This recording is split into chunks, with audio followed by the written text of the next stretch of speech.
It's called a lobotomy.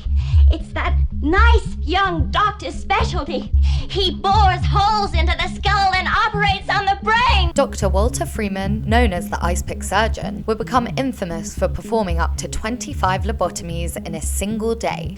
He eventually developed a way to do 2 at once, one with each hand at the same time. A pick-like instrument was forced through the back of the eye socket to pierce the thin bone separating it from the frontal lobes. With a hammer, tap through the brain, wiggle it about, sever the frontal lobes, withdraw it. This Icepick lobotomy could be performed in under 10 minutes without anesthesia. It allowed him to perform up to 25 lobotomies a day, often attracting attention from reporters. Miracle cure to the brain. Cutting the brain cures the soul. The media was all over it. He would present before and after close-ups of patient faces as evidence of the surgery's success, when really the reality was much more bleak, with patients becoming emotionally numb and physically docile. When they brought her home, she did not know how to do the activities of daily living, even the most basic things like toileting and bathing. Freeman, equal parts physician and showman, became the face of the procedure. He traveled in his lobotomobile to 55 psychiatric hospitals across the country, performing and teaching the lobotomy. Over 4 decades, Freeman performed nearly 3,500 lobotomies, despite lacking surgical training. I thought he was the nearest thing to a genius that I had ever met. I also thought he was crazy as hell.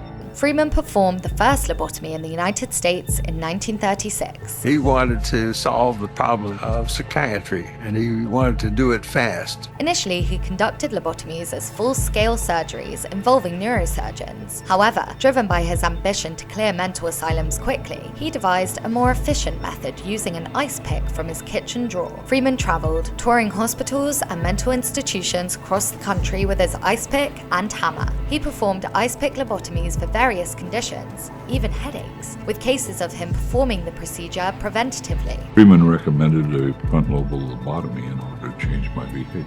I was 12 years old. Eventually, he began operating from his van, which people later dubbed the Lobotomobile. His reckless approach, including operating on teenagers and children, resulted in irreversible damage to many patients. There was a number of children who received lobotomies at Freeman's hands. Rosemary Kennedy, sister to JFK, became one of Freeman's most famous patients. And they asked her to sing songs and recite poems, and then when she stopped talking, they realized they had gone too far.